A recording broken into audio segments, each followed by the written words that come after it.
Hello विद्यार्थियों, आप सभी को मेरा नमस्कार।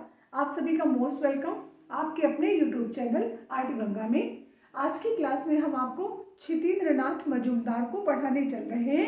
आप सभी लोग क्षितिन्द्रनाथ मजूमदार को पढ़ें और ऐसी ऑनलाइन क्लासेस, ऑफलाइन क्लासेस पाने के लिए हमारे ऑफिस के नंबर पे संपर्क करें और हमारी ऑनलाइन क्लास, टेस्ट सीरीज और टेस्ट जो भी आपको ज़रूरत है परीक्षा की तैयारी के लिए, वह सभी आर्ट गंगा पर अवेलेबल है। आप लोग जरूर ज्वाइन करें। तो चलिए हम शुरू करते हैं क्षितिन्द्रनाथ मजूमदार को। आज की क्लास में हम आपको क्षितिन्द्रनाथ मजूमदार को पढ़ाएंगे, जो कि बहुत इम्पॉर्टेंट कलाकार है परीक्षा के दृष्टिकोण से, लेकिन इनको बहुत ज़्यादा डीप में नहीं पूछा गया है अभी तक और आगे पूछे जाने की बहुत डीप में संभावना भी नहीं है। तो संभावित प्रश्न क्या हो सकते हैं और क्या अभी तक आए हुए प्रश्न हैं और टॉपिक क्या है जिनसे प्रश्न पूछे जाएंगे, इन तीनों पर हमें फोकस करना चाहिए इस समय। यही समय क्रीम टाइम है जब आपकी परीक्षा एकदम सिर पर है और अभी आपके पास ये भी नहीं है कि बहुत कम समय है, आप पढ़ नहीं सकते। इतने समय में आप बहुत कुछ हासिल कर सकते हैं और इसके लिए मैंने आपको अपना ही उदाहरण दिया था कि मैंने सिर्फ 2 महीने की तैयारी में असिस्टेंट प्रोफेसर की परीक्षा निकाली थी, सिर्फ 2 सीटों पर।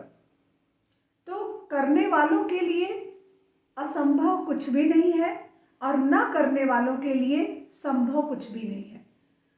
जिसके पास 1000 बहाने हैं वह सफलता किसी भी क्षेत्र में अर्जित नहीं कर सकता और जिसके पास कोई बहाना नहीं है, हर परिस्थिति में वह संघर्ष कर रहा है, वह खड़ा हुआ है, उसको सफल होने से कोई रोक नहीं सकता। ये एकदम यूनिवर्सल ट्रूथ है, इसको अपने जीवन में लाइए और हर संभव प्रयास करके जिस एम को आपकी पाने की इच्छा है उस एम को पाइए जरूर।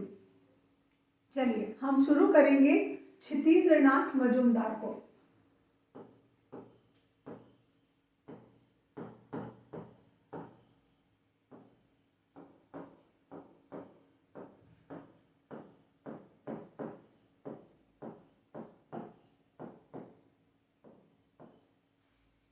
क्षितिन्द्रनाथ मजूमदार, इनसे प्रश्न आना एकदम फिक्स है।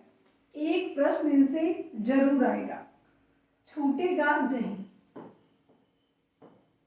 इसको हमने सिर्फ इम्पॉर्टेंट क्यों लिखा है? इसलिए लिखा है कि इनसे प्रश्न आएगा, इम्पॉर्टेंट है। एक प्रश्न आपका 4 नंबर का ही रहेगा, निश्चित रूप से आपको इस प्रश्न के लिए भी 4 नंबर मिलेंगे। लेकिन क्षितिन्द्रनाथ मजूमदार बहुत गहन अध्ययन से हमें नहीं पढ़ना है। क्षितिन्द्रनाथ मजूमदार के विषय में बहुत गहन अंदर जाकर बहुत ज़्यादा पढ़ने की आवश्यकता हमें नहीं है, क्योंकि ये बहुत सरल हृदयग्राही जिस प्रकार से थे उसी प्रकार से ये हमेशा प्रश्नों में भी बहुत इजी वे में पूछ लिए जाते हैं। इसलिए बहुत डीप में हमें जाने की आवश्यकता ही नहीं है। जहाँ जहाँ डीप में जाना है हम आपको बताएंगे कहाँ आप डीप में चलें। तो ये क्षितिन्द्रनाथ मजूमदार, अगर हम इनका शॉर्ट नेम देखें, मान लीजिए कभी आ गया शॉर्ट नेम से फुल नेम, ऐसा प्रश्न आ जाता है, बन जाता है, तो इनका जो शॉर्ट नेम होगा वह क्या होगा? हर पॉइंट पर विचार करना चाहिए। हर पॉइंट पर अगर हम विचार करेंगे तो इससे हमें कोई प्रॉब्लम आगे नहीं होगी। मान लीजिए कि कोई प्रश्न ऐसा आ गया और हमने उस पर विचार ही नहीं किया था और प्रश्न बहुत इजी है, लेकिन विचार नहीं किया, इसकी वजह से प्रश्न चला गया, तो सीएन मजूमदार होगा कि केएन मजूमदार होगा? पहले तो यही देख लीजिए, सीएन मजूमदार होगा कि केएन मजूमदार होगा? ये केएच से बनता है छ, केएच से बनता है छ, तो ये KN Majumdar, KN Majumdar.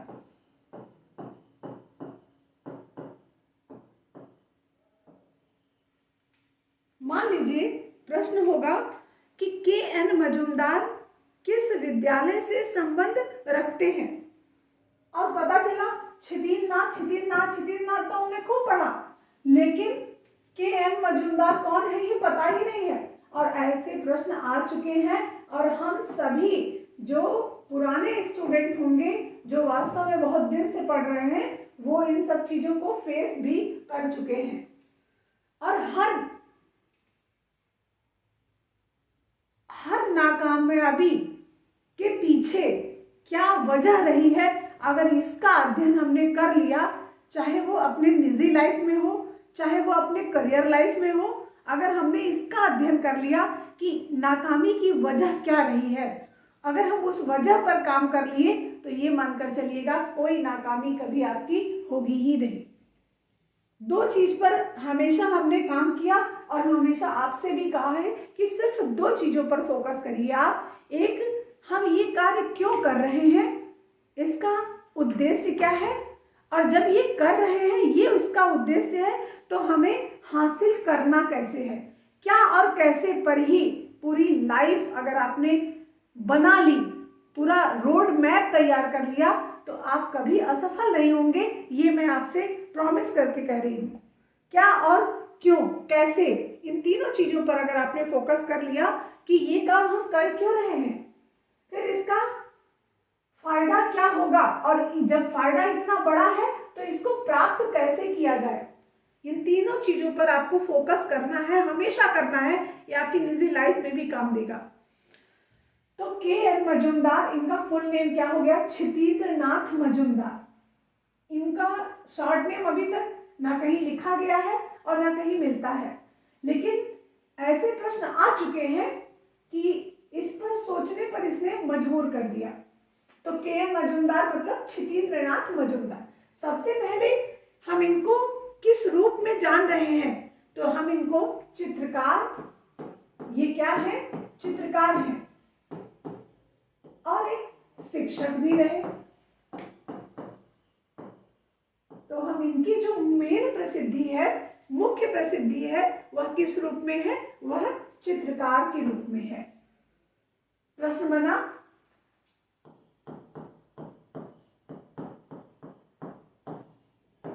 छिदीरनाथ Majumdar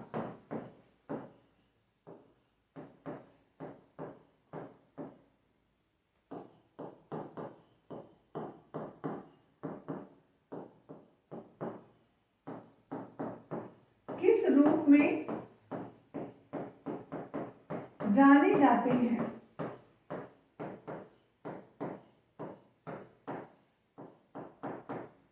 option बना, शिक्षक, चित्रकार,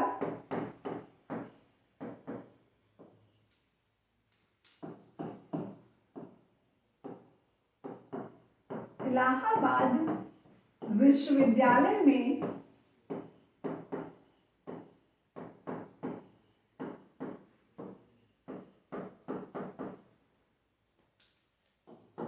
चित्रकला डिपार्टमेंट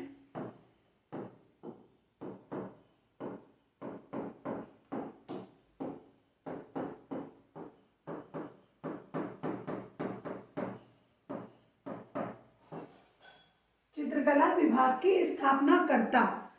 अब ये मामला फंस गया, सारे स्टूडेंट इसमें नाच जाएंगे, ये मैं एकदम दावे के साथ कह सकती हूँ, क्योंकि ऑप्शन कुछ ऐसा बना है कि वो हमें जीने नहीं दे रहा है। ऑप्शन कुछ ऐसा बन गया कि वो हमें जीने नहीं दे रहा है। अब क्या किया जाए, अब इसमें सबसे बेहतरीन आंसर क्या हो सकता है ये हम डिसाइड करेंगे, क्योंकि वहां पर ये नहीं कहा जा सकता है कि नहीं ये आपने ऑप्शन क्यों दे दिया, ये नहीं कहा जा सकता है ना। तो अगर डी उत्तर ये है कि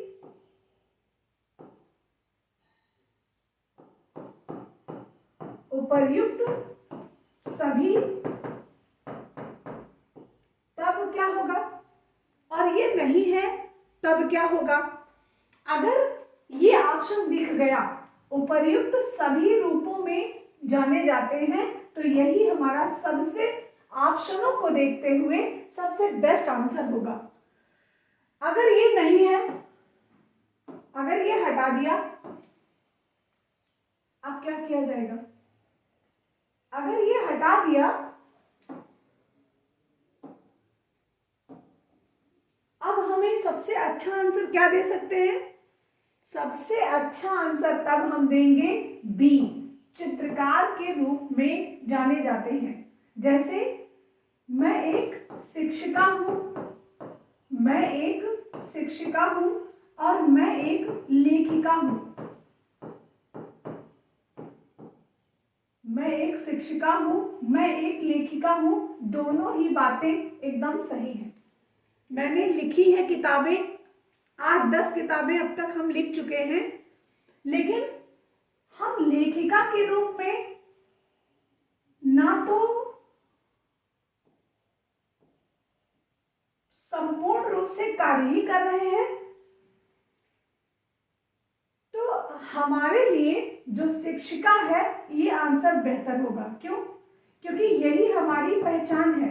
अगर हम शिक्षिका ना होते, सिर्फ और सिर्फ लेखिका होते, जैसे आनंद कुमार स्वामी, जैसे आनंद कुमार स्वामी, ये एक लेखक और कला इतिहासकार के रूप में जाने जाते हैं। अब जब कला इतिहासकार शब्द आ गया तो इसमें लेखक शब्द समाहित हो गया। इसमें क्या हुआ? लेखक शब्द समाहित हो गया, और हमारा जो सबसे बेस्ट आंसर हुआ वो क्या हो गया? कला इतिहासकार। इन चीजों को समझना, जानना परीक्षा के दृष्टिकोण से बहुत जरूरी है। पता चला हमने सीधा सीधा चीजों को पढ़ा है, और जब उत्तर देने की बारी आई तो समझ ही नहीं आ रहा है, ऑप्शन ऐसा फंसा हुआ आया। और 2016 का पेपर ऑप्शन ऐसा फंसाने वाला था कि हर प्रश्न में ऑप्शन फंसा रहा था। तो ये कहा नहीं जा सकता है कि पेपर कहां से आ जाए, कैसे बन जाए, कैसे आंसर देना पड़ेगा, ये किसी को अभी पता नहीं है। तो इसको समझने के लिए सिर्फ और सिर्फ यही समझिए कि आंसर हमें कैसे देना चाहिए, उचित उत्तर हम क्या दे सकते हैं। पढ़ने को तो सबको पता है, क्षितिज मजूमदार एक शिक्षक और लेखक के रूप में जाने जाते हैं। ये भी पता है इन्होंने इलाहाबाद विश्वविद्यालय में चित्रकला विभाग की स्थापना करी है, ये भी पता है, लेकिन इसमें बेहतर आंसर कौन सा कर सकते हैं ये नहीं पता है। क्योंकि तीनों बातें सही हैं, तो कैसे पता चलेगा? जब तीनों बातें कहीं पर सही रहती हैं, उसमें से एक बात अगर छांटनी होती है तो वो बहुत मुश्किल होता है। तो आज हम इनको पढ़ रहे हैं, तो ये सिर्फ और सिर्फ इलाहाबाद विश्वविद्यालय में चित्रकला डिपार्टमेंट की स्थापना करते हैं, सिर्फ इलाहाबाद में, लेकिन इनको पूरी दुनिया, पूरा भारत जानता है चित्रकार के रूप में। इसलिए हमारा जो सबसे उचित आंसर होगा वह क्या होगा? चित्रकार होगा। अब देखते हैं इनका जन्म। एक बात स्पष्ट कर देना चाहते हैं, बहुत से स्टूडेंट ऐसे हैं, मैंने देखा है, और मैं जब ऑफलाइन क्लासेस 2016 में मैंने पढ़ाया, उसमें मैंने देखा कि बहुत से स्टूडेंटों को लगभग राजस्थानी शैली के जितने राजा रानी हैं सबकी मृत्यु, जन्म, उनका समय सब लग्न है, लेकिन आज तक सफल नहीं हुए, आज तक सिलेक्ट नहीं हुए, वो वहीं के वहीं पढ़ रहे हैं। जानते हैं क्यों? उनको ये नहीं पता है कि कौन से चित्रकार का, कौन से राजा का, कौन से साहित्य का हमें समय लर्न करना है, उनको ये नहीं पता है। पूरा का पूरा लर्न है, और एक चीज ये जान लीजिए, जब पूरा लर्न है तो कुछ याद नहीं रहेगा। जब पूरा लर्न है और वहां जाके सब एकदम मिक्स हो जाएगा, क्योंकि वहां ये नहीं याद रहेगा कि उस समय राजा का क्या नाम था, ये नहीं याद रहेगा कि श्लोक नहीं, जैसे श्लोकों में बहुत से लोग श्लोक लर्न कर लेते हैं, पूरा पूरा राइटर का, चित्रकार का नाम, पूरे चित्रकारों के चित्रों का नाम पूरा एक तरीके से श्लोक रूप में रटा डालते हैं और रट जाते हैं। वो वहाँ नहीं याद रहेगा। याद उतना ही करिए जितना हमें प्रश्नों में मिल सके। ये नहीं कि पूरा घोट डालिए और वहाँ जाके शून्य हो जाइए, ऐसा नहीं करना है। और ये सबसे बड़ी गलती होती है, ये जान लीजिए। इसलिए ये कार्य नहीं करना है। इनका जन्म और मृत्यु बहुत इंपॉर्टेंट नहीं है, स्थान इंपॉर्टेंट हो सकता है। क्यों? उसका भी कारण है। इनका जन्म सन 1891 में कहाँ हुआ था? पश्चिम बंगाल। और पश्चिम बंगाल के कहाँ? एक जगह था निमटिया, और निमटिया में एक गांव था जगताई। निमटिया, और निमटिया में भी एक गांव था क्या? जगताई। वहां इनका जन्म हुआ था। तो इनका जो जन्मभूमि हुआ वो कहाँ गया? पश्चिम बंगाल में गया।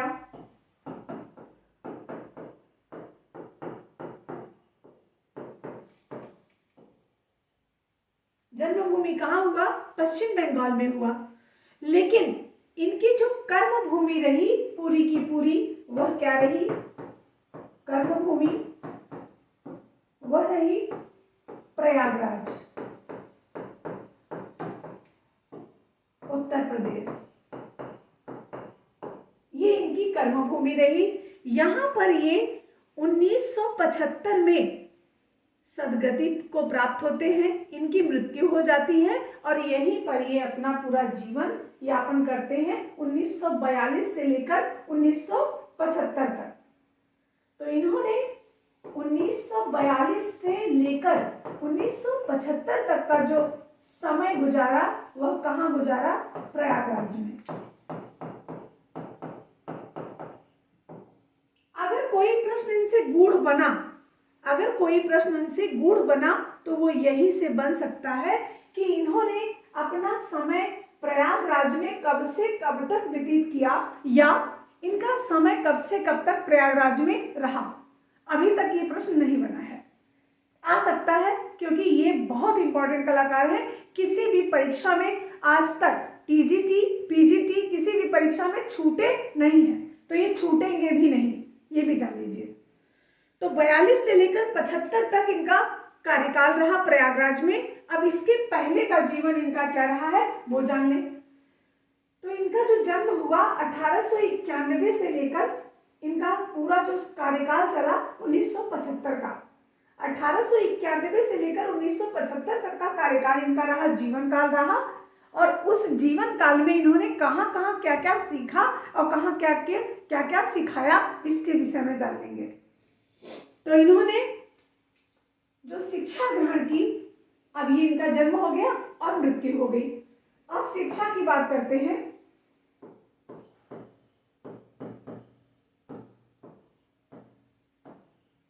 इनकी शिक्षा कोलकाता कॉलेज ऑफ आर्ट में हुई, जहां पर अवनींद्र नाथ पढ़ा रहे थे।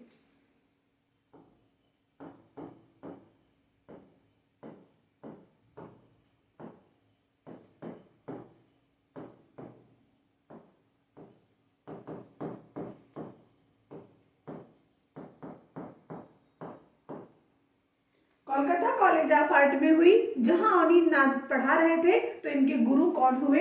अवनींद्र नाथ टैगोर।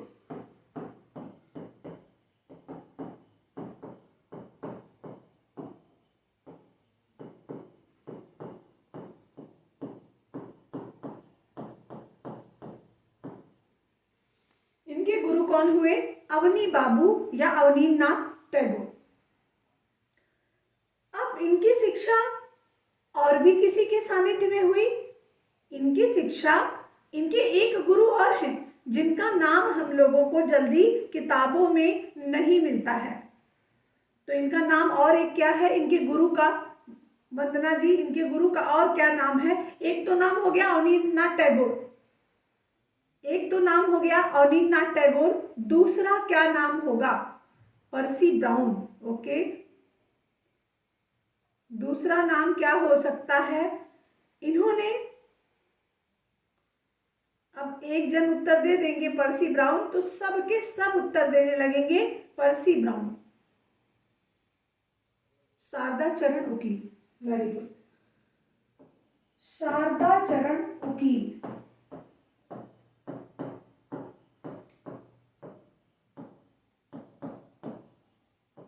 और इनके कौन गुरु हुए? पर्सी ब्राउन।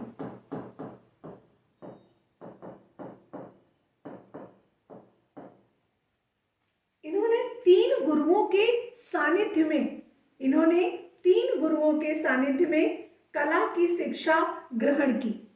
इन्होंने तीन गुरुओं के सानिध्य में कला की शिक्षा ग्रहण की, जिसमें इनके गुरु माने जाते हैं अवनींद्रनाथ टैगोर। और उस समय अवनींद्रनाथ टैगोर के साथ पर्सी ब्राउन भी रहे वहां पर, लेकिन इन्होंने ये प्रधानाचार्य के पद पर और ये उप प्रधानाचार्य के पद पर। तो प्रधानाचार्य दो क्लासों को, अगर इंटरमीडिएट में बात करें हम कि क्या प्रधानाचार्य पढ़ाता है, तो बिल्कुल पढ़ाता है। प्रधानाचार्य की दो क्लासेस होती हैं, प्रवक्ता 5, प्रधानाचार्य 2, टीजीटी 6, ये क्लासेस होती हैं। आपके इंटर कॉलेज की बात हम कर रहे हैं। तो ये भी लेते थे, लेकिन इनकी क्लास में ये नहीं जाते थे। आपके क्षितिज मजूमदार की क्लास में जो शिक्षक के रूप में कार्य किए वो किए शारदा चरण वकील। तो इन्होंने वॉस पेंटिंग की शिक्षा इनसे ग्रहण की। इन्होंने वॉस पेंटिंग की शिक्षा शारदा चरण वकील से ग्रहण की। बात समझ में आई? शारदा चरण वकील से इन्होंने वॉस पेंटिंग की शिक्षा ग्रहण की। अब प्रश्न दो तरीके से बना। एक प्रश्न बना, क्षितिन्द्रनाथ मजूमदार ने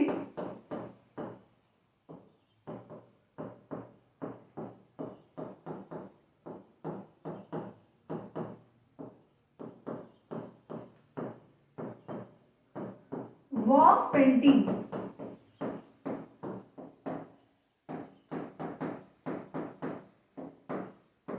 किससे सीखी? ऑप्शन बना,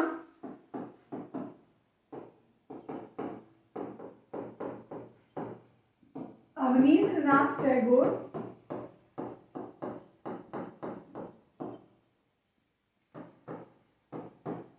ऑप्शन बना पर्सी ब्राउन,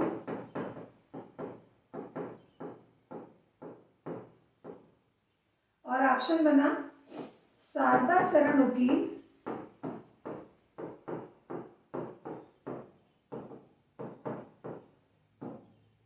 और ऑप्शन बना देवी प्रसाद राय चौधरी।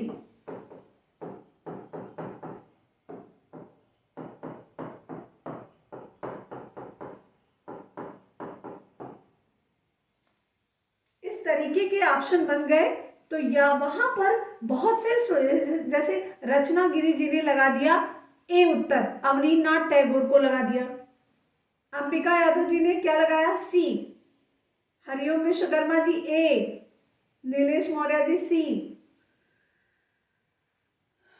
यहां पर शारदा चरण वकील से इन्होंने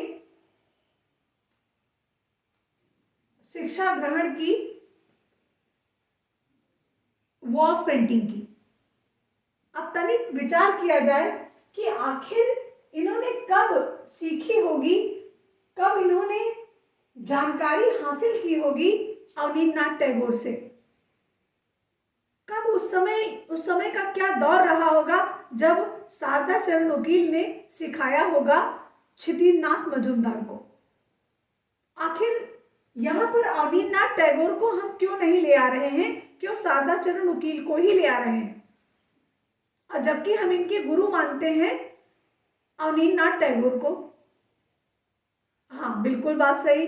वकील तो दिल्ली में टीचर थे, तो यहाँ कहाँ चले आइए, ये भी एक प्रश्न दिमाग में घूमता है, बनता है और लाजमी है, बनना ये लाजमी है और होना भी चाहिए। यदि इतना दिमाग रखते हैं तब बहुत अच्छी बात है।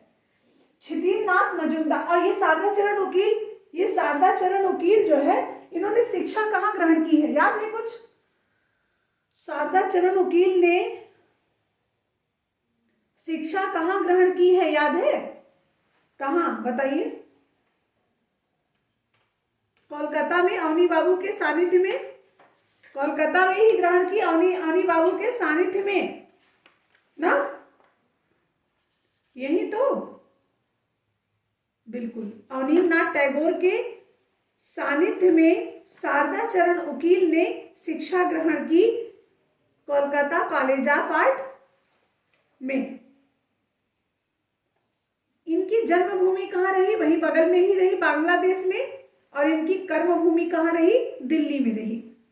प्रारंभिक शिक्षण कार्य भी इन्होंने कोलकाता कॉलेज ऑफ आर्ट में कुछ समय के लिए किया। तो ये शिक्षा लेने दिल्ली नहीं गए थे, बात को समझिएगा। जो जैसे थोड़ा सा यहाँ पर हम उदाहरण के तौर पर बताना चाहेंगे। उदाहरण ले लेते हैं किसका? असित कुमार हलदार का। अभी एकदम क्लियर हो जाएगा। उदाहरण ले लिए असित कुमार हलदार का। इनका संबंध, अब एक बात संबंध के विषय में भी बता देंगे कि संबंध को लेकर बहुत से स्टूडेंट का ये मैसेज आया है, फोन आया है कि संबंध को लेकर आंसर कैसा दिया जाए, कैसे दिया जाए संबंध को लेकर, बड़ा सब परेशान रहते हैं। तो थोड़ा सा हम टॉपिक से हट रहे हैं। जो हमारा टॉपिक चल रहा था कि क्षितिज मजूमदार ने शिक्षा किससे ग्रहण की, इस टॉपिक से थोड़ा सा हम इतर हो रहे हैं और सिर्फ पहले संबंध की बात करते हैं।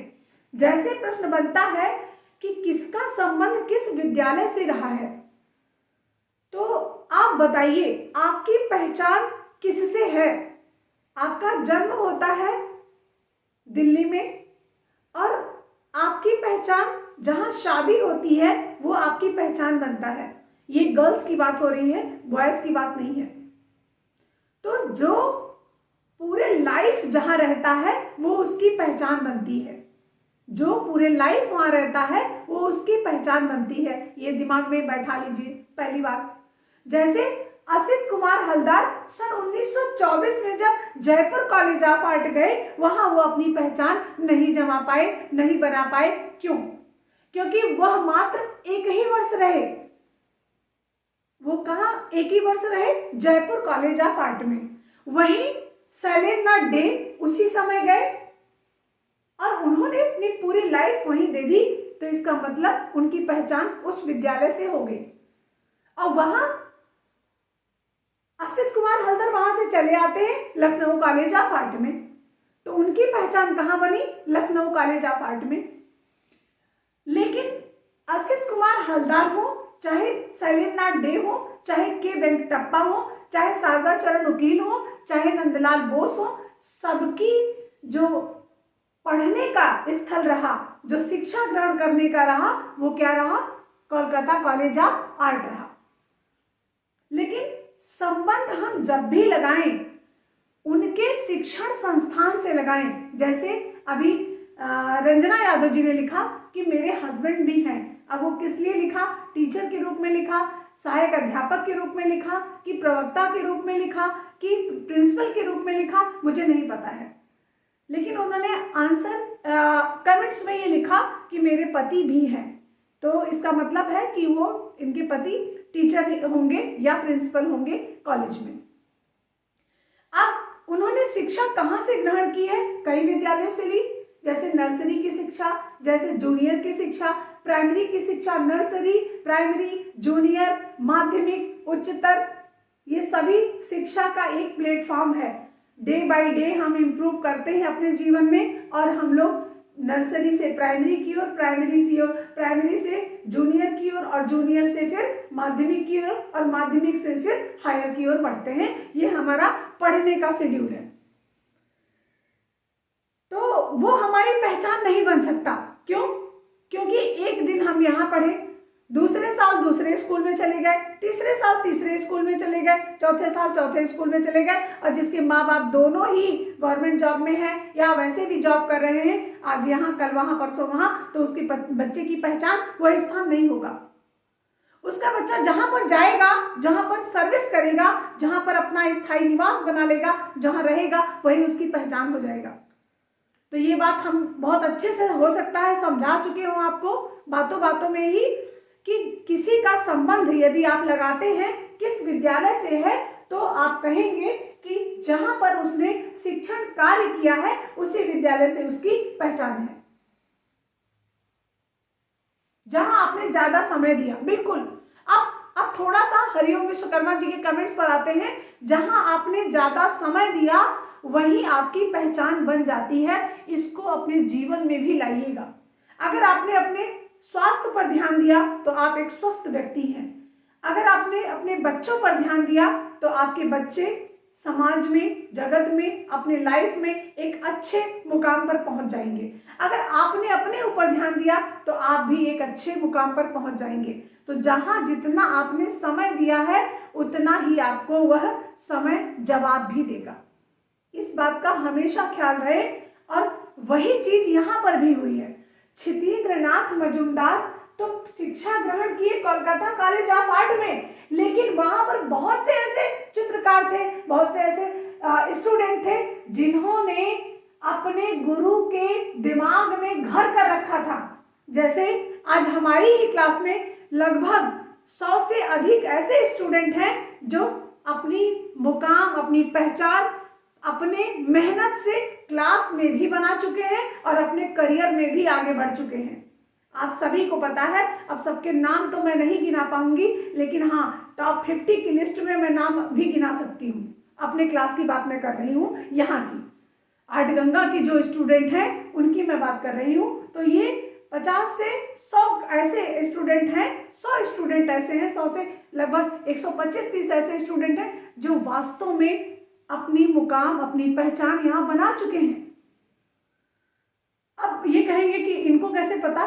सिर्फ और सिर्फ रिजल्ट देख के पता चलता है कि आपने कितना टेस्ट में अर्जित किया, कितना। और हमारे टेस्टों को अगर 95-100 के ऊपर चले गए तो मान के चलिए तैयारी बहुत बेहतरीन है। क्योंकि ऐसे प्रश्न, ये ऐसे प्रश्न नहीं है जो वो भी पढ़ा रहे हैं, ये भी पढ़ा रहे हैं, हम भी पढ़ा रहे हैं, इनका भी चल रहा है, वही प्रश्न उठा उठा के नचा नचा के दे रहे हैं। ऐसे प्रश्न हमारे यहाँ नहीं है। तो इस बात का हमेशा ख्याल रहे, जितना समय दोगे समय भी आपको वैसा ही रिजल्ट देगा। ठीक वही कार्य यहां भी हुआ।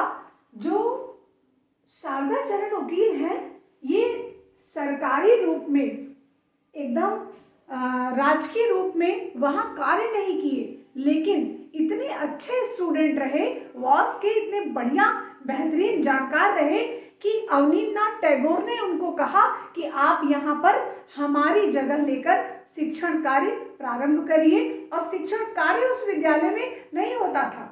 उस विद्यालय में क्या होता था, चीजों को सिखाया जाता था, प्रैक्टिकल ज्यादा थे। अब चूंकि ये जितना आप अवनींद्रनाथ टैगोर को जान रहे हैं और उनके शिष्यों को जान रहे हैं, वो सब क्या करते थे, वो सब प्रैक्टिकल ज्यादा करते थे। और वैसे भी चित्रकारी जब सीखते हैं तो प्रैक्टिकल ही ज्यादा किया जाता है। तो ये वहां पर एक टीचर के हैसियत से थे जरूर, लेकिन सरकारी टीचर वहां पर नहीं थे। तो प्रारंभिक शिक्षण कार्य भी अगर कहा जाएगा तो कोलकाता कॉलेज ऑफ आर्ट में इन्होंने किया है, लेकिन इनका संबंध कोलकाता कॉलेज ऑफ आर्ट से नहीं लगाया जा सकता है। किसका? शारदा चरण वकील का। दिल्ली से ही लगाया जाएगा। फिर भी ये कुछ समय के लिए यहाँ पर रहे और उसी बीच क्षितिन्द्रनाथ मजूमदार ने वॉस पेंटिंग सीखी। तो इन्होंने, इनके जो गुरु रहे क्षितिन्द्रनाथ मजूमदार के, वो कौन रहा? अवनींद्रनाथ टैगोर रहे। लेकिन वॉस पेंटिंग सीखने का कार्य किससे किया? शारदा चरण वकील से किया। शारदा चरण वकील जो है उस समय वहां पर मौजूद थे और उन्होंने शिक्षण कार्य वॉस पेंटिंग में, वॉस कार्य में इनको सिखाया। अच्छा प्रश्न ये बनता है, अब हम बात करेंगे कि शिक्षा तो ग्रहण कर ली कोलकाता कॉलेज ऑफ आर्ट से, इन्होंने शिक्षण कार्य कहाँ किया? कौन? क्षितिन्द्रनाथ मजूमदार ने।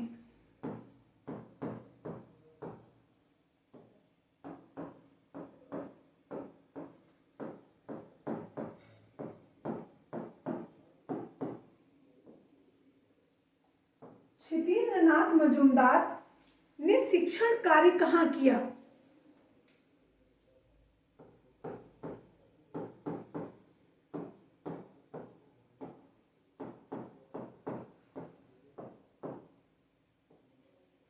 इनका जो शिक्षण कार्य था क्षितिज मजूमदार का, वह कहाँ था? वह शिक्षण कार्य इन्होंने किया Indian society of oriental art में। कहाँ किया? Indian society of oriental art में।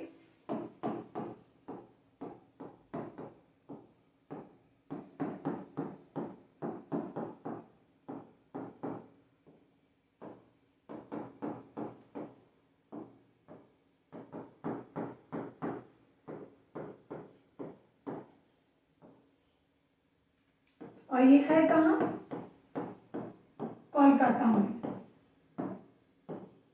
Indian society of oriental art Kolkata में इन्होंने शिक्षण कार्य किया। इसके बाद ये शिक्षण कार्य करने चले आते हैं कहाँ? प्रयागराज में। इसके बाद प्रयागराज विश्वविद्यालय में इन्होंने चित्रकला डिपार्टमेंट की स्थापना कर दी और वहां पर शिक्षण कार्य किया।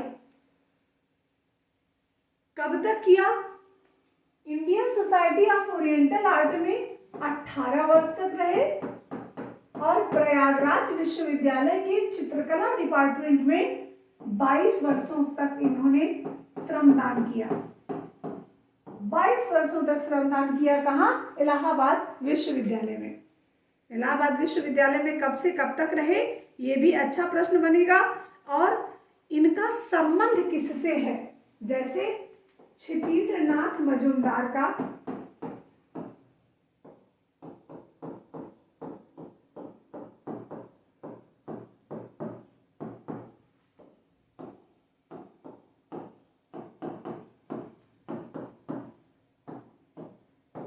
किस विद्यालय से रहा है?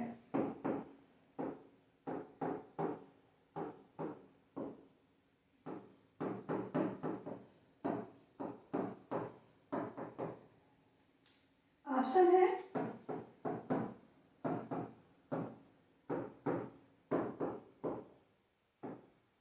Indian society of oriental art,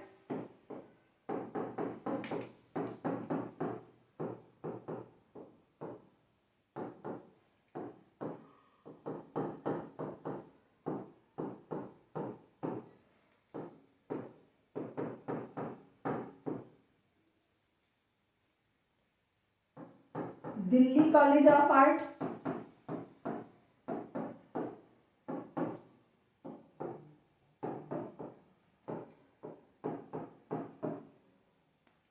और लखनऊ कॉलेज ऑफ आर्ट।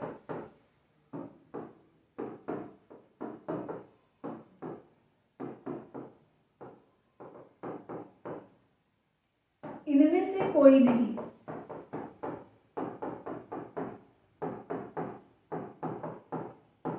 अब ये ऑप्शन बन गया। और इधर अभी हमने कहा था कि आप इनका संबंध लगाएंगे कहाँ से? कलकत्ता कॉलेज ऑफ आर्ट से लगाएंगे, या Indian society of oriental art से लगाएंगे, या प्रयागराज यूनिवर्सिटी से लगाएंगे।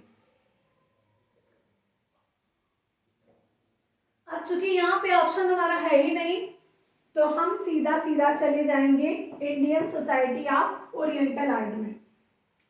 ये बात इतनी यहीं पर समाप्त नहीं हो जाती।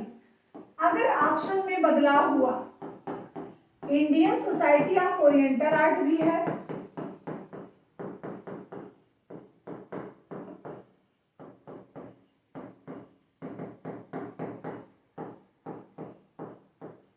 Indian society of oriental art भी है, और दूसरा क्या है? प्रयागराज विश्वविद्यालय भी है।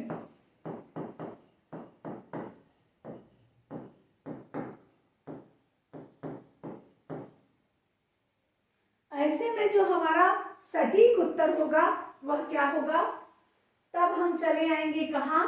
तब हम चले आएंगे वहां जहां इन्होंने बहुत बड़ा कार्य कर दिया।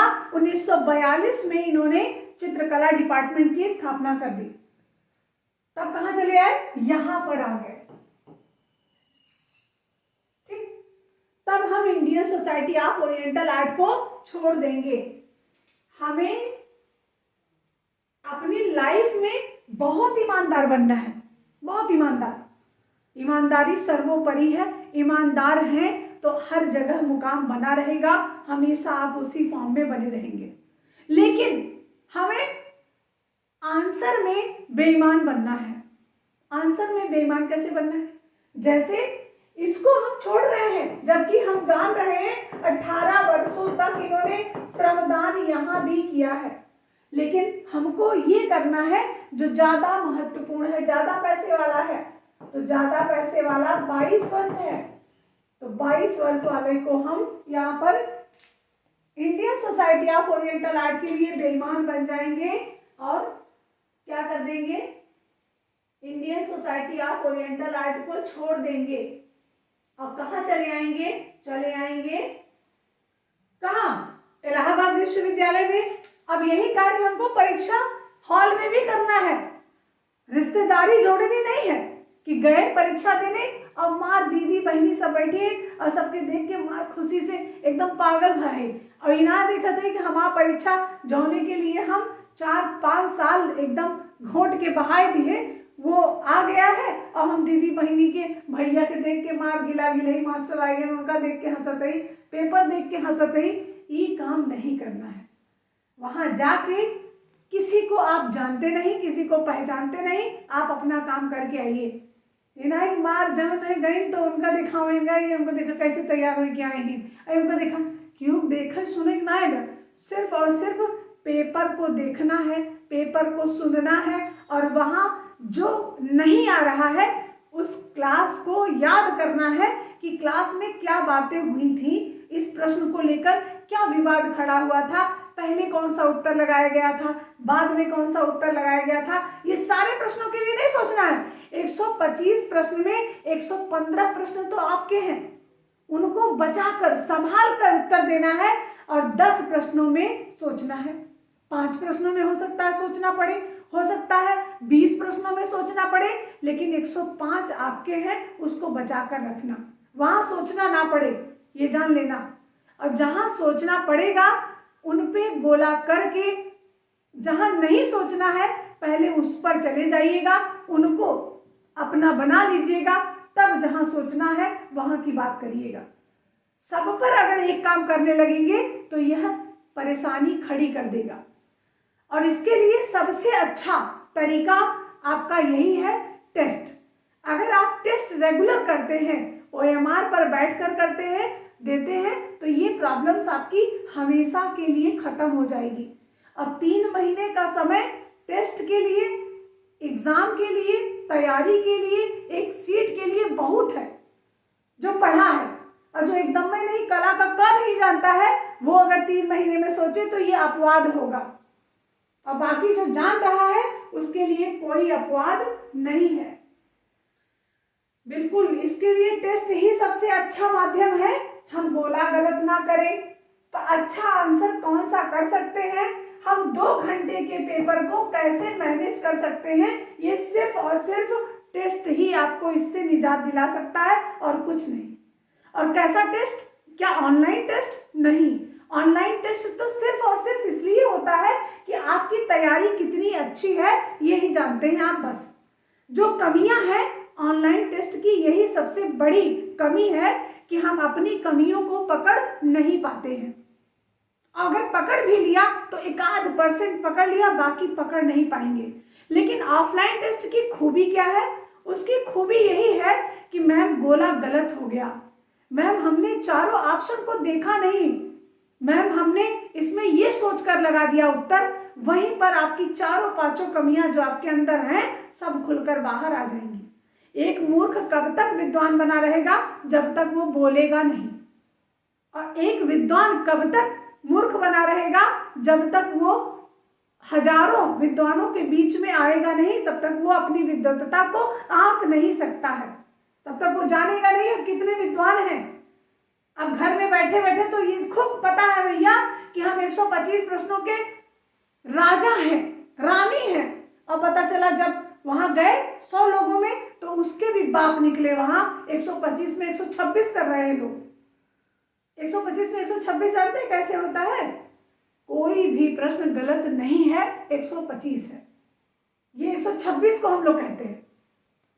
तो ये ऐसे तभी जब ऊंट पहाड़ के नीचे आएगा तभी वो जानेगा, अब बाकी चार दीवारी में बैठकर कोई नहीं जान सकता।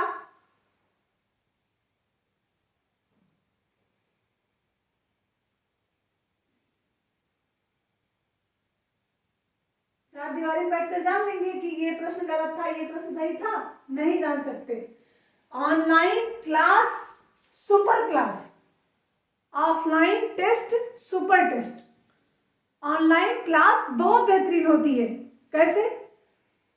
ये जो हम बातें कह रहे हैं ये आपके पास रिकॉर्ड है, आप उसको 1 बार 2 बार 10 बार 5 बार जितनी बार सुनना चाहेंगे सुन सकते हैं। ऑफलाइन क्लास सुन नहीं सकते हैं। दोबारा आप चाहें ऑफलाइन में तो मैंने जो बोला आपको वो सुन नहीं पाएंगे।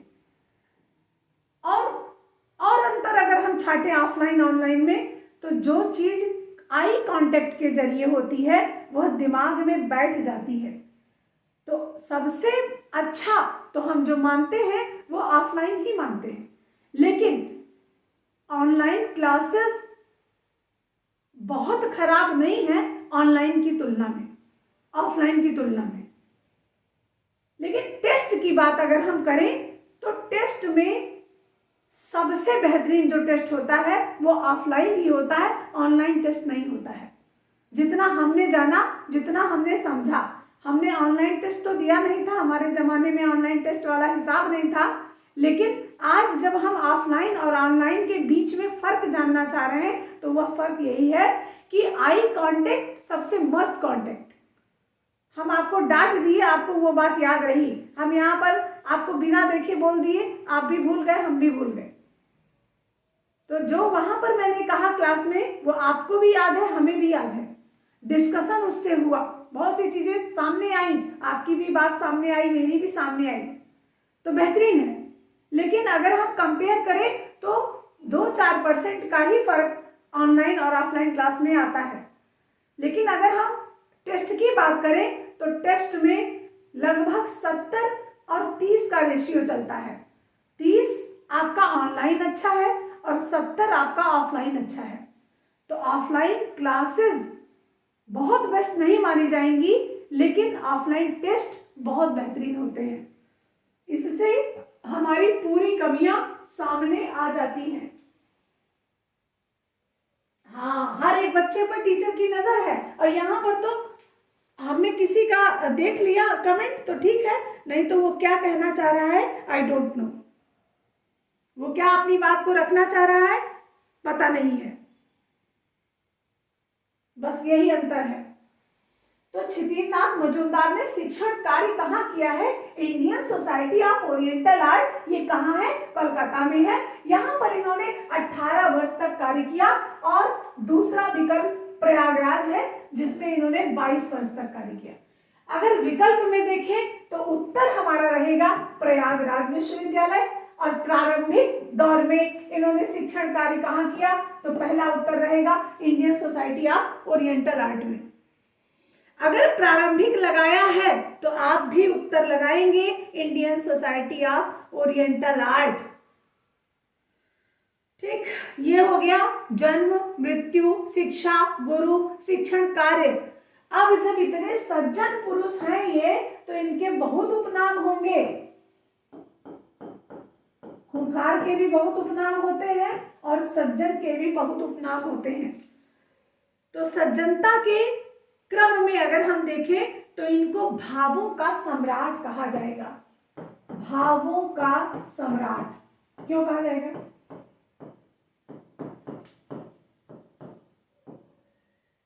भावों का संबंध किससे है? भाव कहां से आया है? भाव कहां पर आया था पहली बार? पहली बार भावों का उल्लेख राजेश कुमार जी कहाँ हुआ था? राजेश कुमार जी प्रयागराज क्यों नहीं आ रहे हैं? आइए, प्रयागराज में 1 तारीख से नया बैच स्टार्ट हो रहा है, और टेस्ट भी दीजिए और क्लासेस भी करिए।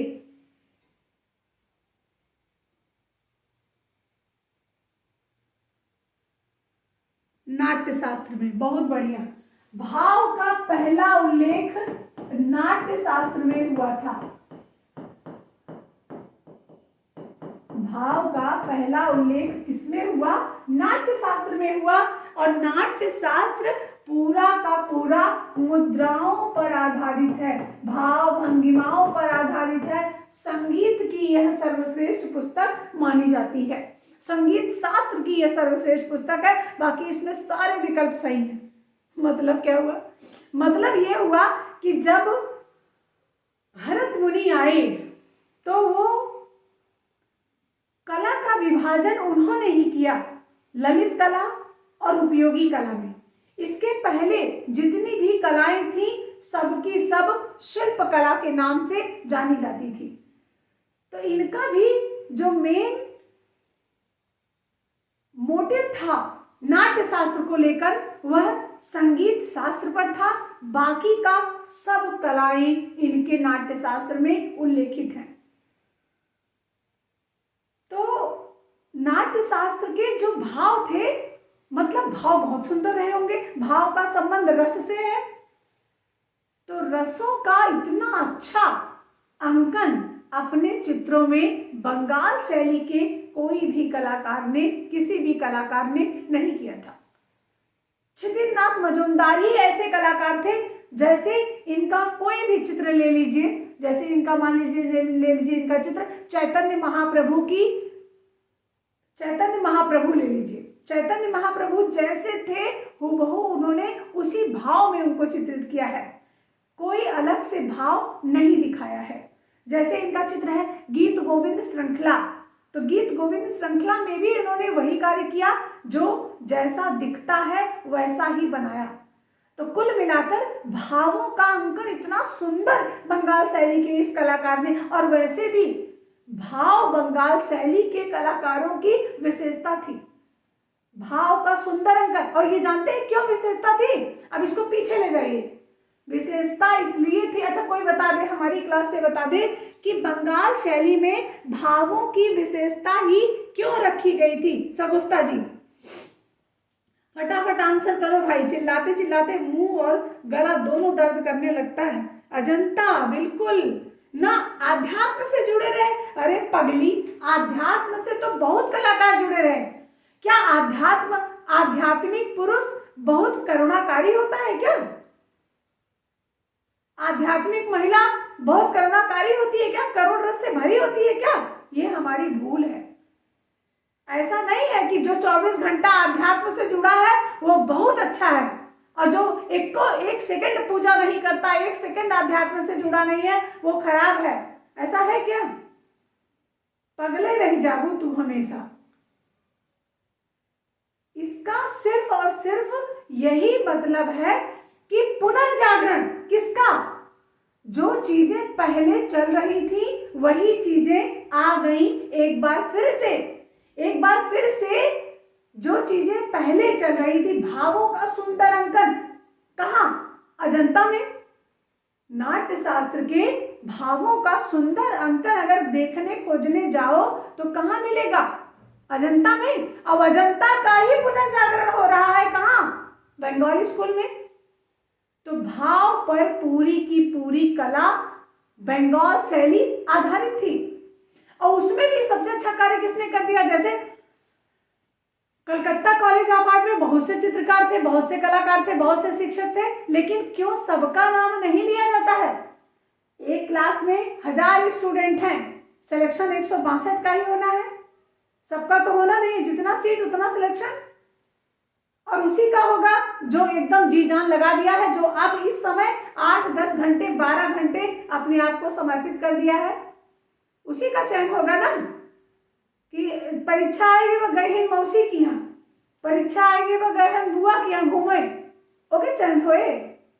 जे रोटी ना खाए, जे खाना ढंग से ना खाए, जे उठे न, पढ़ते रहे दिन भर रात भर पढ़ते रहे, पढ़त एकदम हाथ पैर दर्द करने लगे, अरे बाप रे अब ऐसे ज्यादा ना होए, चैन वही खोए।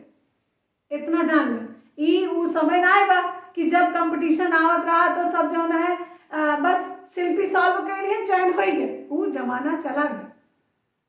अब हर एक दूसरा, हर घर का दूसरा स्टूडेंट पढ़ रहा है और घर बैठे पढ़ रहा है।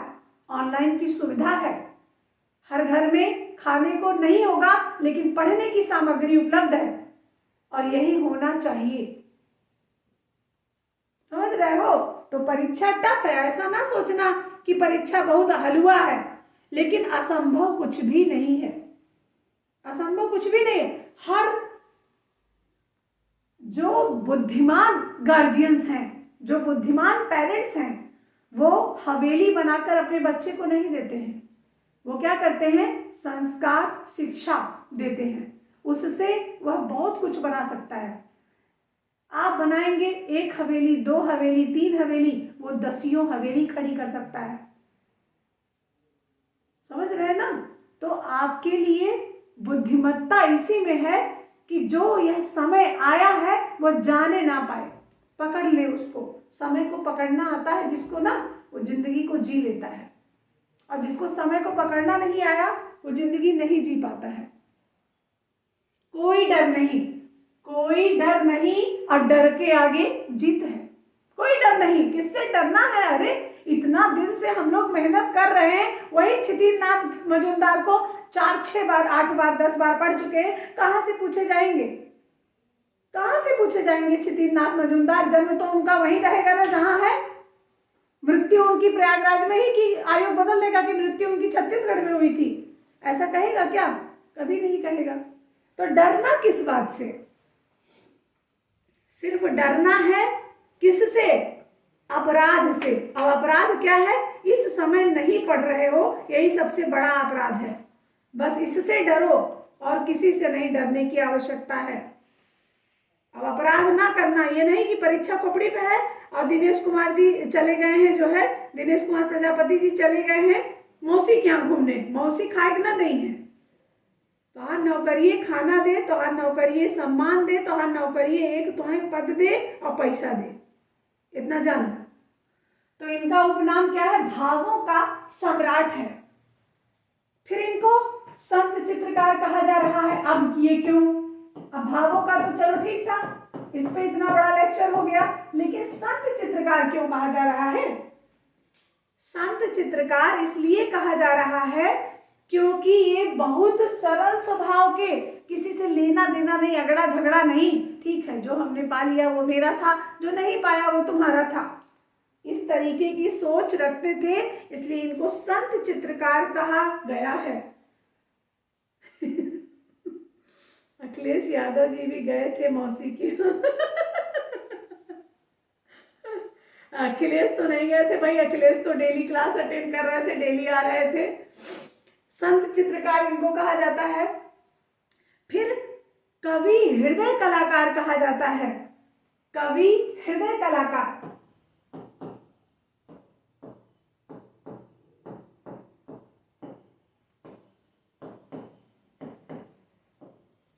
अब ये कवि हृदय कलाकार क्यों कहा जा रहा है? राजेश जी, मनोरमा जी, कवि हृदय कलाकार क्यों कहा जा रहा है? इसलिए कहा जा रहा है, गीत गोविंद जैसी श्रृंखला का चित्रण करना, चैतन्य महाप्रभु को चित्रित करना, इसलिए इनको कवि हृदय कलाकार भी कहा गया है। गीत गोविंद इतना प्रेम संबंधी ग्रंथ था, इसलिए इनको कहा गया। फिर इनको इनके ही गुरु, कौन? A.N. टैगोर, इनके ही गुरु A.N. टैगोर ने क्या कह दिया? नहीं, ये सब है ही नहीं, ये है चैतन्य सिद्ध कलाकार।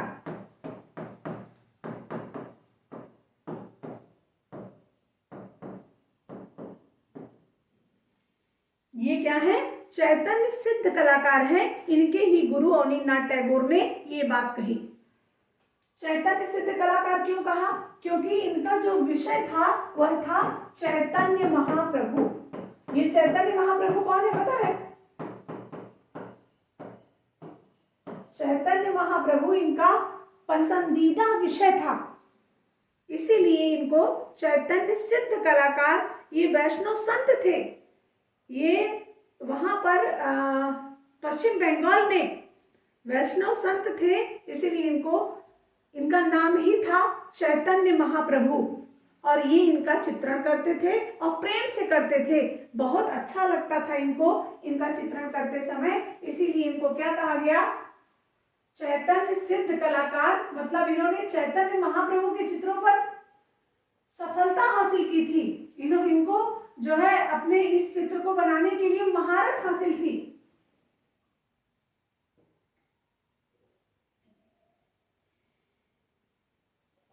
इसीलिए कहा जाता था। तो कहा किसने, अवनीन्द्रनाथ टैगोर ने कहा। अब चित्रण विषय देख लेते हैं। सब तो कह दिया है, चित्रण विषय देखने की आवश्यकता ही नहीं है। इनका चित्रण विषय क्या था ये जान लीजिए। जो जो दिखा है सामने वही वही लिख दीजिए। धार्मिक, पौराणिक, प्रेम संबंधी ग्रंथ, भागवत पुराण, चैतन्य महाप्रभु। धार्मिक, पौराणिक, प्रेम संबंधी ग्रंथ यहाँ पर कौन सा है, गीत गोविंद, प्रेम संबंधी, धार्मिक, पौराणिक, प्रेम संबंधी और चैतन्य महाप्रभु, ये भी धार्मिक ही आ जाएंगे। तो कुल मिलाकर जो इनका प्रिय विषय था वह धार्मिक पौराणिक ग्रंथ थे और धार्मिक पौराणिक विषय वस्तु इनका चित्रण विषय रहा। अब जब चित्र बना लिया तो चित्र में इनका माध्यम क्या रहा, इन्होंने रंगांकन कैसा किया, माध्यम क्या था इनका, तो इनका माध्यम टेम्परा और वॉश दोनों था। क्या था, वॉश और टेम्परा दोनों था। लेकिन इन्होंने ज्यादा कार्य किया वॉश में, तो ये जाने गए वॉश के लिए ज्यादा। और वॉश में भी ये ऐसा कार्य करते थे जो वॉश में टेम्परा का प्रभाव दिखाई देता था, ये भी बहुत बड़ी बात थी। वॉश टेक्निक में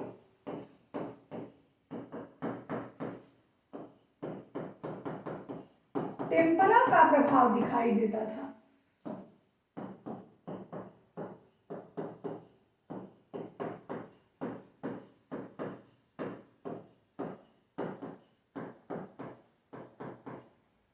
वॉश टेक्निक में टेम्परा का प्रभाव दिखाई देता था। ये इतना बढ़िया वॉश का कार्य करते थे, वॉश में कार्य करते थे, वॉश में टेम्परा दिखा देते थे। लेकिन अगर इनका माध्यम पूछा जाएगा गुड़िया, तो यही करना वॉश, जब टेम्परा ना लगा देना। मजूमदार ने किस माध्यम में कार्य किया,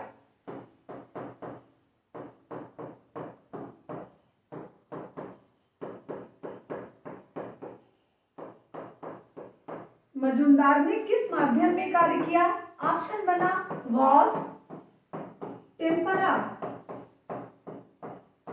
सी उत्तर बना एक्रेलिक और डी उत्तर बना पोस्टर। एक प्रश्न आया था, उस प्रश्न को हम समझाना चाहते हैं, उससे आपके कई प्रश्न आपको समझ में आ जाएंगे। जैसे हमने कहा आपको कि क्षितिन्द्रनाथ मजूमदार ने जो कार्य किया है वह किसमें किया, वॉश और टेम्परा दोनों में किया। और एक जगह हमने कहा कि सब लोग वॉश लगाना, पहले टेम्परा को ना टच करना। ठीक कहा।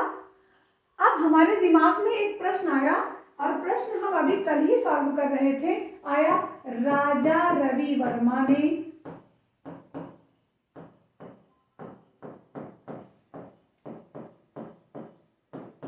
किस माध्यम में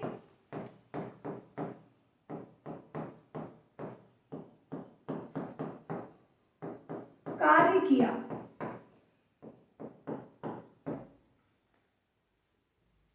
राजा रवि वर्मा ने किस माध्यम में नहीं किया, कार्य नहीं किया। नहीं वाला प्रश्न ना बहुत कठिन होता है। और कठिन क्या होता है पता है, अवल, मतलब हमार पूरा प्रश्न सुनत ना जावे, हम गलती कह दिए तो तुम कह दे, माध्यम में कार्य नहीं किया। तैल, जल,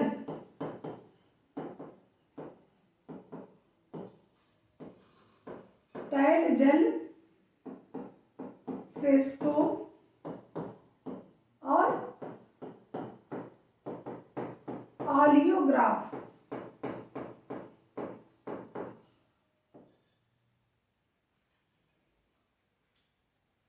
आपने देखा नहीं, हमने लिखा ही नहीं था ना, तो देखते कैसे आप लोग।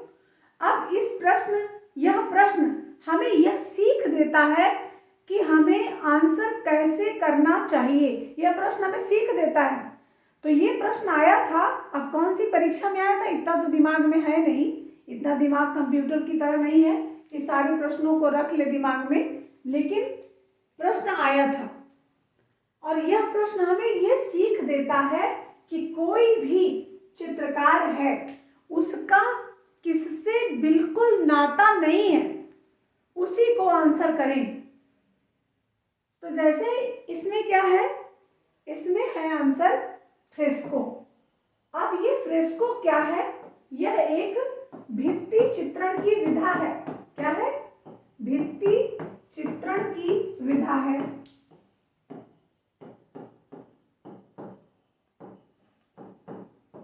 फ्रेस्को क्या है? भित्ति चित्रण की विधा है। बात समझ में आ रही है? और ये कहीं से भी भित्ति चित्रकार नहीं है, ये कहीं से भी भित्ति चित्रकार नहीं है। तो इनका जो माध्यम नहीं होगा वह फ्रेस्को कभी नहीं हो सकता। तैल तो इनका मुख्य माध्यम है, जल भी इन्होंने सीखा है, और ऑलियोग्राफ तो उससे भी बड़ा माध्यम है इनका, जिससे उन्होंने अपने पूरे विश्व को अपनी कलाओं से, अपने चित्रकला से, अपने कैलेंडर से आच्छादित किया। बात समझ में आ रही है?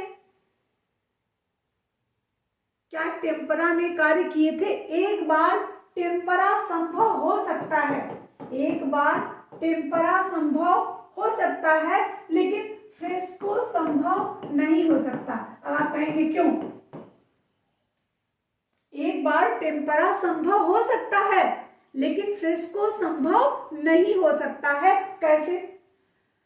वो ऐसे, टेम्परा लघु चित्रकला शैली है, लेकिन फ्रेस्को लघु चित्रकला नहीं है, मिनिएचर पेंटिंग है। क्या है? म्यूरल पेंटिंग है, मिनिएचर नहीं, म्यूरल पेंटिंग है। तो टेम्परा एक बार ऑप्शन में हो सकता है, जैसे ऑप्शन चेंज किया, जैसे ऑप्शन चेंज किया और ऑप्शन में रख दिया जल को हटा दिया। अगर ये समझना चाहते हैं तो इसको भी समझ लीजिए। जैसे बी रख दिया टेम्परा, बी रख दिया टेम्परा। अब हमें ऐसे में उत्तर अगर देना है तो क्या देंगे? बिल्कुल जल रंग और टेम्परा दोनों में भी इनके गुरु ने इनको सिखाया था, एकदम सही बात है। तब क्या देंगे? बिल्कुल तब भी हम फ्रेस्को ही देंगे, क्योंकि फ्रेस्को से इनका कोई संबंध, कोई नाता नहीं है। फ्रेस्को से इनका कोई संबंध, कोई नाता, कोई रिलेशन है ही नहीं। उचित उत्तर आपका ऑलियोग्राफ, उचित उत्तर आपका तैल रंग, उचित उत्तर आपका जल रंग, और सबसे बाद में टेम्परा। और क्या नहीं है? तो बिल्कुल भी फ्रेस्को, पोस्टर रंग, ये सब नहीं होगा। ठीक, तो ये प्रश्न हमें शिक्षा देता है कि जो ऑप्शन थोड़ा बहुत उचित हो सकता है उसको हम रख सकते हैं, और जो बिल्कुल नहीं हो सकता उसे तो हम बिल्कुल रख ही नहीं सकते, उसको हटा देंगे। बात समझ में आई?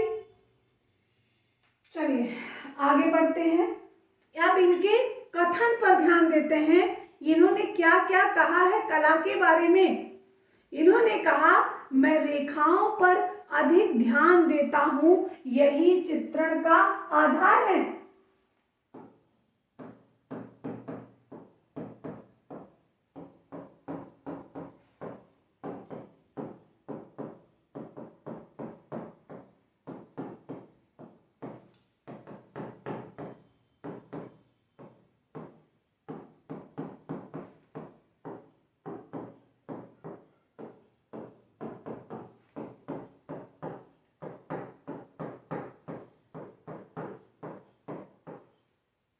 यही चित्रण का आधार है।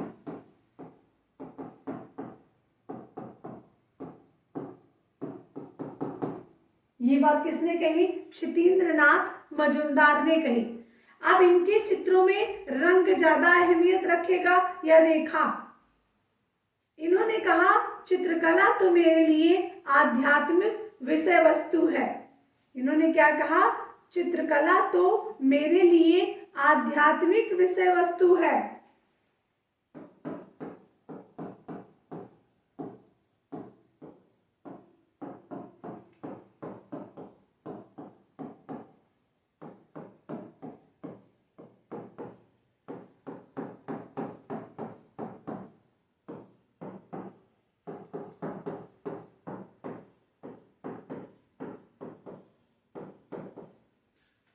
जब आध्यात्मिक विषय वस्तु है तो जैसे बनाई जाएगी रेखाओं के द्वारा, तो रेखा इनकी चित्रकला में महत्वपूर्ण होगा। अब इनके कुछ चित्रों को देख लेते हैं और चित्रों की प्रदर्शनियों को देख लेते हैं और इनकी कुछ कथन, इनकी कुछ विशेषताएं हैं चित्रों की, उनको देख लेते हैं और फिर क्लास को ऑफ करते हैं। इनके प्रमुख चित्र,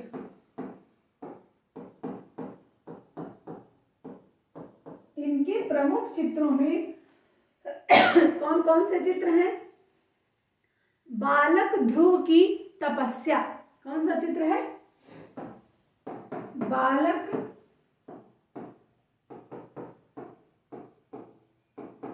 ध्रुव की तपस्या। बालक ध्रुव की तपस्या इनका बहुत फेमस चित्र है। निमाई, एक चित्र है इनका निमाई। और बालक ध्रुव की तपस्या इनका प्रथम चित्र है। पहली बार इन्होंने कौन सा चित्र बनाया? बालक ध्रुव की तपस्या बनाया।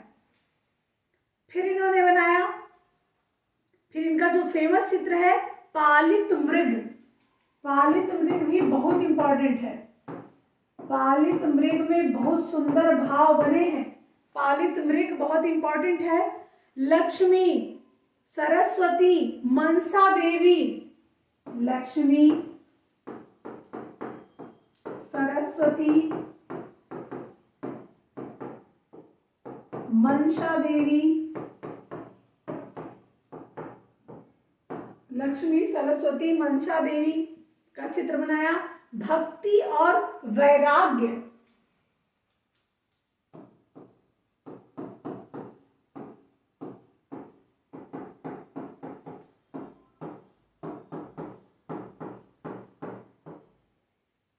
अभिसार, भक्ति और वैराग्य, अभिसार इनका चित्र है। निमाई, निमाई लिखा, निमाई बहुत फेमस चित्र है इनका। और गीत गोविंद श्रृंखला, चैतन्य का गृहत्याग, चैतन्य महाप्रभु, चैतन्य का गृहत्याग, चैतन्य महाप्रभु।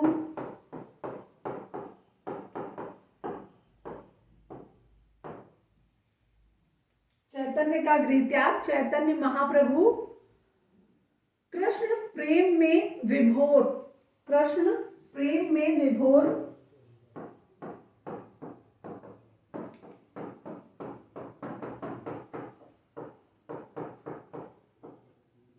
कृष्ण प्रेम में विभोर। पशुपालन, पशुपालन भी इनका बहुत अच्छा चित्र है। पशुपालन,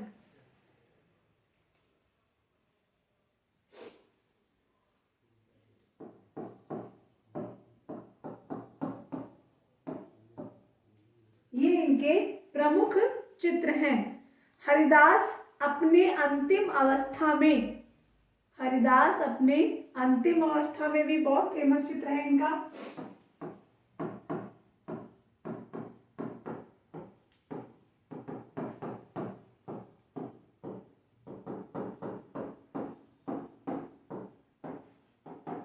और शाहजहां अपने अंतिम अवस्था में किसका चित्र है? शाहजहां अपने अंतिम अवस्था में किसका चित्र है? शाहजहां अपने अंतिम अवस्था में किसका चित्र है? अवनींद्रनाथ टैगोर का है। शाहजहां अपने अंतिम अवस्था में किसका चित्र है? अवनी बाबू का है, अवनींद्रनाथ टैगोर का है। तो ये चित्र हैं क्षितिन्द्रनाथ मजूमदार के। अब इन चित्रों की क्या विशेषता है ये जान लेंगे। तो क्षितिन्द्रनाथ मजूमदार के चित्रों की विशेषता।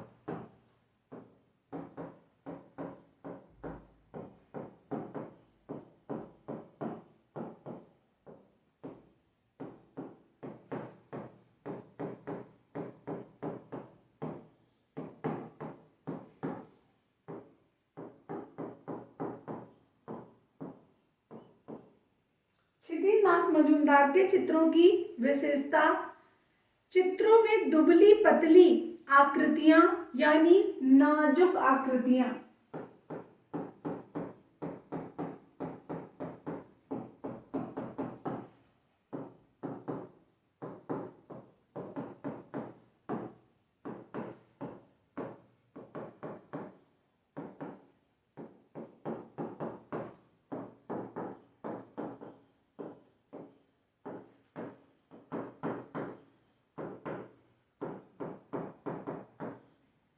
चित्रों में नाजुक आकृतियां यानी दुबली पतली आकृतियों का अंकन ये करते थे। अपने चित्रों की पृष्ठभूमि में वृक्ष अधिक बनाते थे।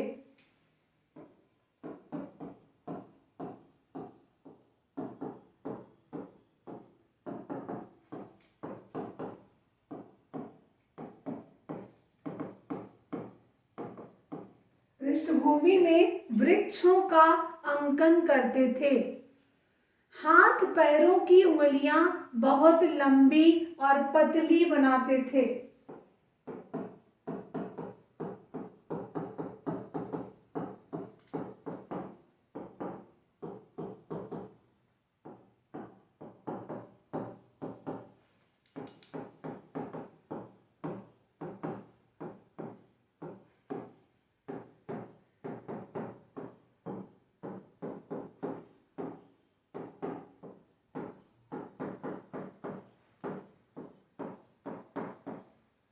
हाथों और पैरों की उंगलियां बहुत लंबी और पतली बनाते थे।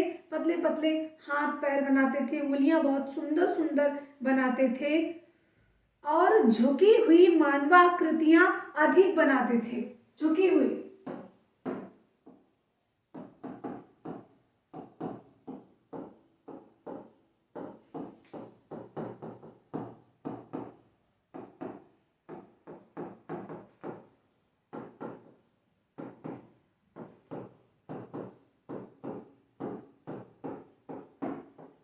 झुकी हुई मानवाकृतियां ये अधिक बनाते थे। अपने चित्रों में बहुत हल्के रंगों का प्रयोग करते थे।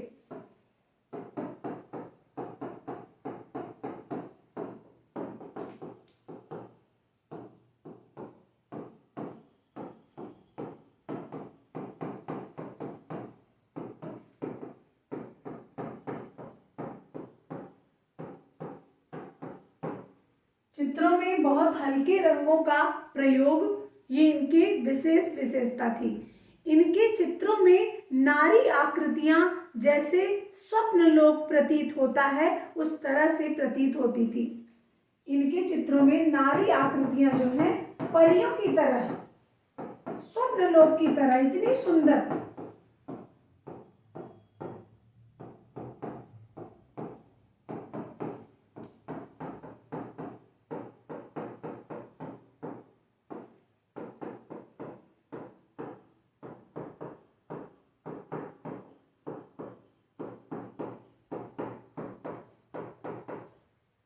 नारी आकृतियां कैसी?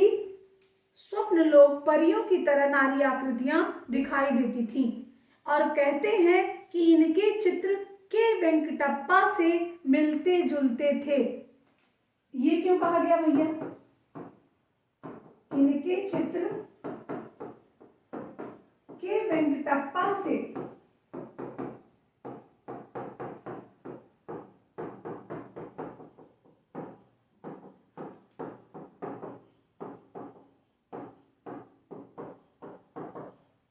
इनके चित्र के वेंकटप्पा से मिलते जुलते थे।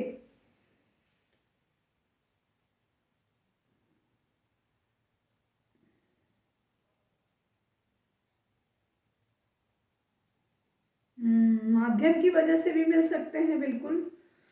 और इन सब कमियों को देखते हुए इनके कुछ कला इतिहासकारों ने इनकी आलोचना की। जैसे जया अप्पा स्वामी ने ये कहा कि इनके चित्र मध्यकालीन कवियों के जैसे दिखाई देते हैं। आलोचना किसने किया?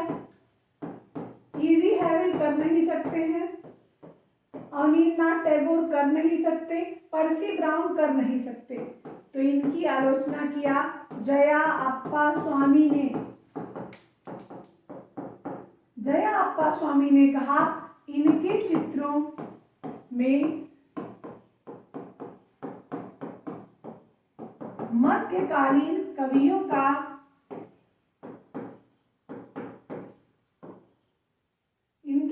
में मध्यकालीन कवियों की कविताओं का आभास होता है।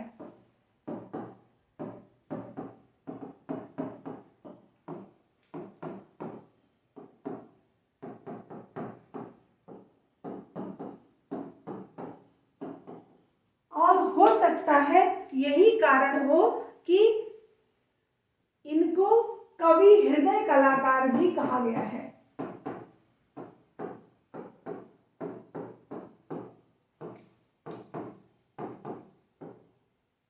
हो सकता है इसीलिए इनको कवि हृदय कलाकार भी कहा गया हो। अब एकदम स्पष्ट लाइनें तो नहीं मिलती हैं। अब प्रदर्शनी की बात कर लेते हैं। इनके चित्रों की प्रथम प्रदर्शनी वाराणसी में सन 1949 में आयोजित हुई।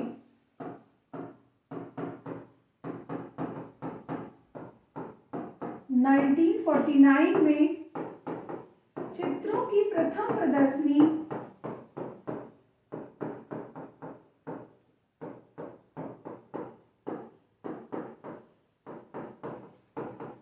कहाँ? वाराणसी में। चित्रों की प्रथम प्रदर्शनी कहाँ? वाराणसी में आयोजित होती है। और 1963 में कोलकाता में आयोजित हुई और 1963 में ही इनको कई पदक भी मिले।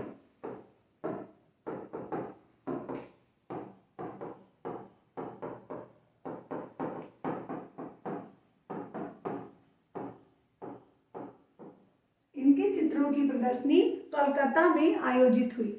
1963 में ही बंगाल कमेटी ने इनको अशोक स्तंभ पुरस्कार प्रदान किया।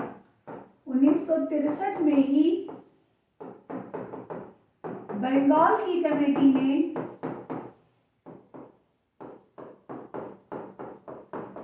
अशोक स्तंभ प्रदान किया।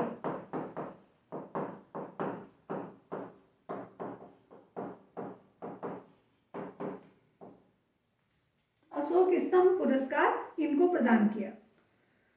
अब बात करेंगे इनसे संबंधित कुछ महत्वपूर्ण तथ्यों की। इनसे संबंधित महत्वपूर्ण तथ्य में दो ही तथ्य कुल हैं, उसको आप सुन भी सकते हैं। दो तथ्यों में कौन कौन सा तथ्य है?